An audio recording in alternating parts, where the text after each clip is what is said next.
Tikkun Olam is timeless. Generation after generation, Jewish people have continually committed to the pursuit of world repair and social justice. No matter how great the challenge, no matter how difficult the times, we relentlessly strive to be part of the solution, to make a lasting impact on the world. Young people contribute new ideas, new solutions, and bold actions to this timeless tradition. And the Diller Teen Tikkun Olam Awards empowers and celebrates young Jewish changemakers who are leading the way.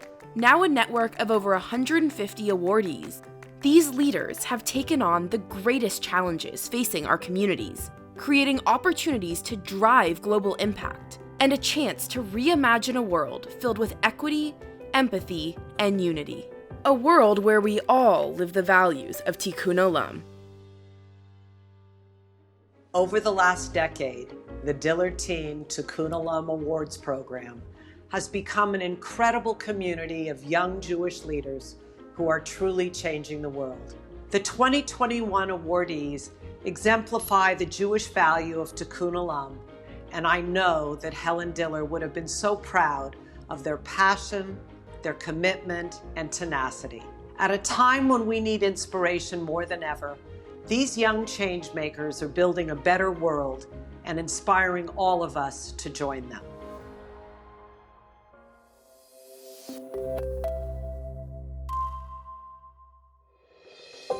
My mom works as an anesthesiologist and was put on the front lines, ensuring that COVID-19 patients were receiving the best possible health care. Hearing all of these stories she described inspired me to give back to the community. That's when I created Deliver Together, which is now a nonprofit incorporated organization to assist individuals who are homebound, elderly, or immunocompromised.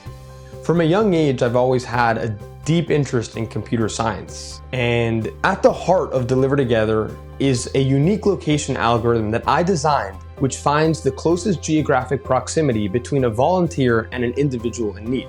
The volunteer then ventures to the grocery store, collects all the items, and drops them off in a socially distanced manner. And there is such a sense of energy that all of our volunteers have, whether it may be a wave, a smile, or a socially distanced conversation. These moments are what truly can brighten somebody's day. Even after the pandemic ends, Deliver Together will only increase its efforts to serve homebound and immunocompromised individuals. Zoomers to Boomers started as just a small group of friends in Santa Barbara looking to help. And today we are in 37 cities throughout the US, and we have completed over 15,000 deliveries to the elderly and immunocompromised. In order to really grow the organization and scale it, I had to realize that this was not something I could run by myself. Being able to put young people in those leadership roles and bring them up so that they could build teams in other parts of the country, that's the main reason we were able to impact the number of people that we have. It's not just me, it is almost 1,500 of our volunteers who are wanting to put their time out to help others. And it has been incredible just to see young people from across the country doing as Tikkun Olam says, repairing the world. It makes you so inspired and so excited because while we are all separated, the community is still intact and we're still in this together. There's a Jewish value and tenet that is always very much spoken to me. Kol Yisrael Avraham Zeh Bazeh. All of us taking responsibility for one another is my motivator and my inspiration for the work I do. Vaccines are so key to our future and the health and prosperity of everyone around us, but misinformation has become extraordinarily pervasive. So many teenagers want to be vaccinated, but they don't have a choice. This is solely their parents' decision, and it is such a difficult conversation to have with a parent. Vaccine fills a very important void by focusing on educating and empowering young people. With vaccine ambassadors all across the country, we are providing easy to understand, accurate, science-based information and the support to get vaccinated. I am so proud of the impact we've had, and I'm constantly inspired. So many teenagers feel this immense sense of responsibility to protect themselves and their communities.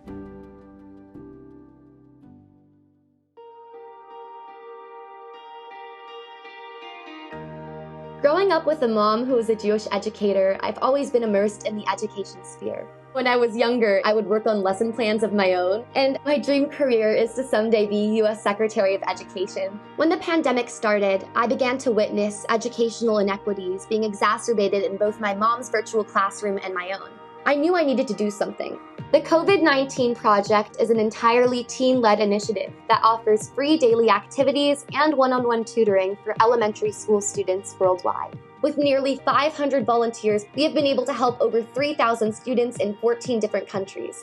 Our classes range from entrepreneurship to math skills to environmental science, anything you can imagine. And the fact that we've been able to have these teen mentors, the connections, the bonds that I've been able to see emerge continually remind me of why I'm doing this. To see all of these students have a newly ignited passion for learning and furthering their education, connecting openly with others from different cultures, it has been an experience of a lifetime. I am neurodivergent. I am autistic, have ADHD, and a number of other learning disabilities. During the pandemic, it was incredibly difficult because I wasn't receiving that support that I was used to in the classroom. When I created Board of Boredom, I knew it was important to provide a space for neurodivergent people to learn and to thrive and to be happy. And I could not be more thrilled.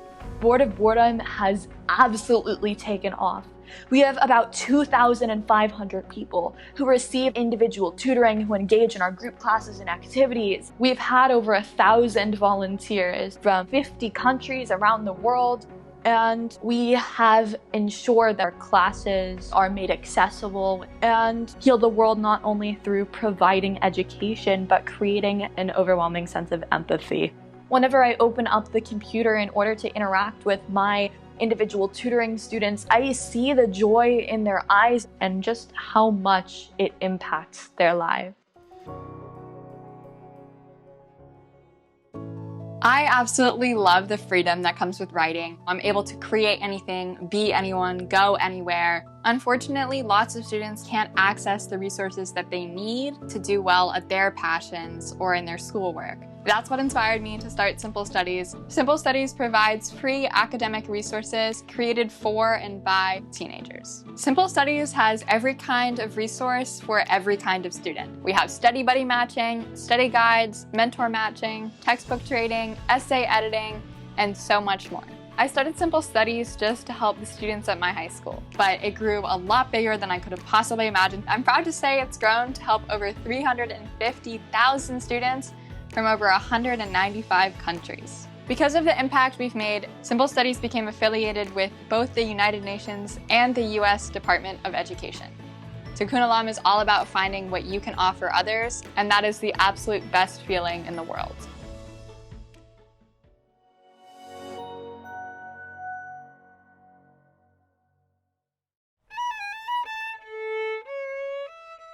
I was born visually impaired with a disease called ocular albinism. It makes it very hard to see and perceive the world around me. Orchestra has always been a very important sense of community and belonging for me. Unfortunately, my school, similar to many others, simply did not have the resources to have a successful, thriving arts program. And this is what inspired me to start the Pinecrest City Music Project. We educate students to become holistic arts leaders both in and outside of the classroom, promote public cultural arts events, and fundraise for arts education in our local schools. We've raised over $300,000, and we now educate over 500 students in 8 weekly programs with a 31-person staff of all students. Something else that's very important to us is showcasing our students' amazing work. This is a really special time where we're able to bridge the gap and show our community why music education is so important in our schools. Music was a community that brought me in when I was unable to do other things. And so through everything we do, inclusivity remains at the forefront of our mission to bring music education to all. Peace and be pride!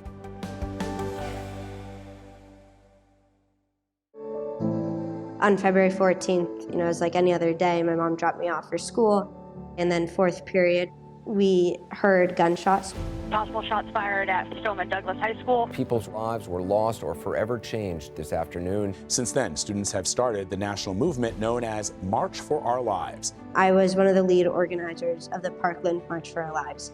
At the march, we registered more than 1,000 voters, but I continued to notice a lot of young people didn't always know who was on their ballot, and that's when I came up with that idea of My Vote Project. Anyone around the country can just type in their zip code, and no matter if you're Republican, Democrat, any party, you can find unbiased, well-researched information for your candidates. We also organize candidate forums and policy discussions, and this gives a great opportunity for voters to meet their candidates before they walk into the voting booth. I'm very proud to go from one of the lowest points in my life to then one of my highest points, and make sure that young people understand the power they have to create change in our world.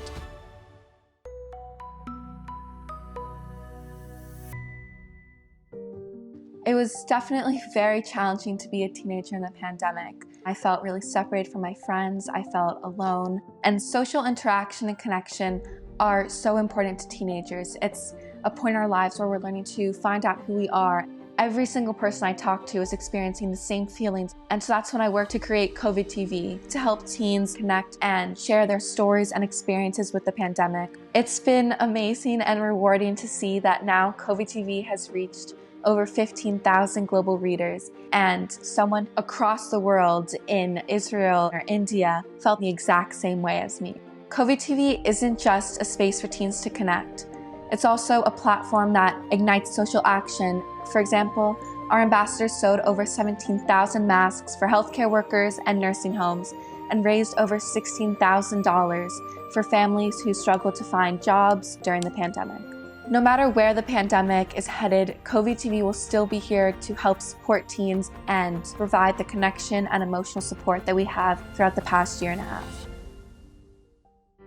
Middle school is a really tough age. Everything around you feels like it's turning upside down. And then you add all these factors like social media, like technology, where it's so much easier to just hide in your screens rather than go up to people and start a conversation. I created Question Connection, which is a conversation starter card game that cultivates empathy and builds community. Question Connection started out in my own local community, but now I have over 1,500 decks that have been distributed in 10 different countries. It's available in Hebrew, English, Korean, Chinese, and Spanish. What I love about the deck is that it's very interactive. A lot of conversations are occurring very naturally. You see kids who start out not really feeling comfortable in their own skin, start to gain confidence. And you see it not only when they're talking to their peers, but also in their classroom participation. The fact that teachers are building out space for Question Connection in their curriculums, it's a great indicator of success. To see kids grow more confident and to grow into themselves is the biggest reward of all. I am really motivated by an education system that recognizes young people's voice and partnership, that there are not decisions about us without us. Tell us what you're doing where you live in Kentucky. The idea of our Coping with COVID project is to inform action around making schools more equitable and change the ways young people are involved. We've designed and disseminated a survey that reached 13,000 students. Hearing from so many students across the state, we saw the pandemic was truly affecting their social and emotional health, their home lives, the responsibilities that they were juggling, and what support they needed. The data is vital for the reopening of schools. The Student Voice team will present the findings to the Kentucky Board of Education. Presenting to the Kentucky Board of Education was a really important moment to ensure that young people are seen as co-equal partners in shaping the future of schools.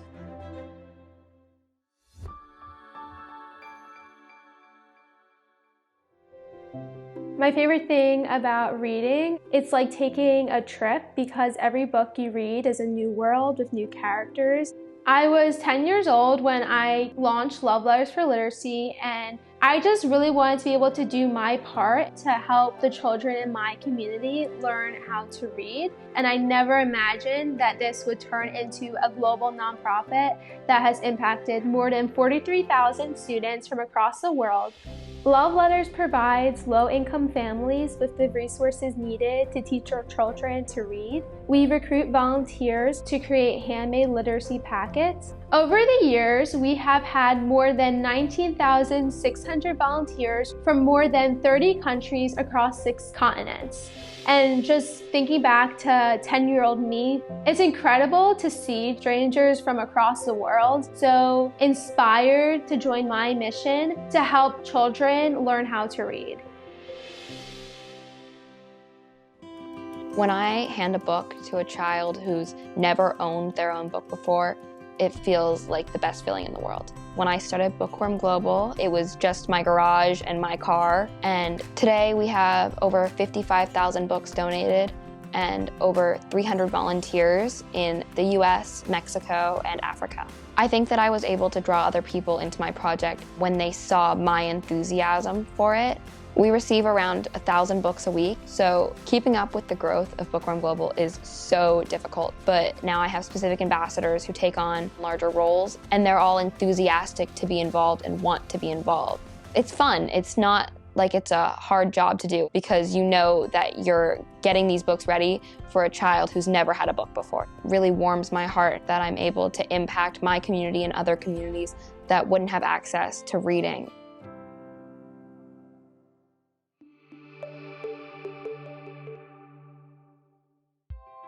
I think technology is really interesting because it's moving so fast and unlocking so much new potential, but it can be really difficult for senior citizens.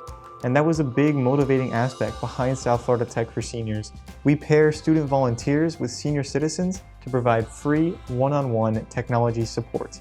I really love to see seniors' faces light up when they can see their grandchildren on the other end. You could consider it a lifeline for senior citizens.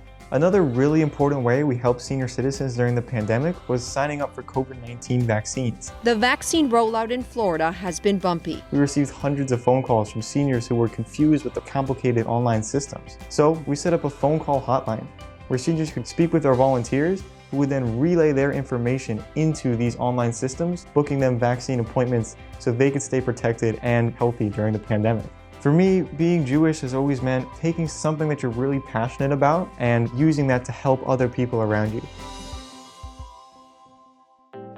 My whole life I've always loved engineering and robotics. Being able to creatively think about a problem and adopt a solution is really what I'm good at. As I was watching the news and reading about how all these PPE shortages were impacting doctors and nurses, I immediately began to try and think, how can I help with this? That's when it suddenly clicked that myself and a lot of my friends all had 3D printers. It's a grassroots movement spearheaded by teenage robotics whiz Jerry Orens, who started the Hack the Pandemic organization. We started to get requests from hospitals asking for thousands of plastic face shields, and it became very clear we needed to scale the organization and get as many makers involved as possible. I very quickly started calling around to teenagers, other students. Oh, you have this equipment so you can produce X, Y, and Z, and we were really able to get production ramped up. We've now scaled to over 200 makers, and over the course of the pandemic, I've produced more than 20,000 face shields for hospitals in need. Hack the Pandemic is all about creativity and using my skills to spark change. The 2021 Diller Teen Tikkun Olam awardees continue the timeless tradition of Tikkun Olam. Their fresh approaches to impacting the world's greatest challenges give us all hope and serve as a reminder that it's never too late, too early, or too often to give back and make the world a better place.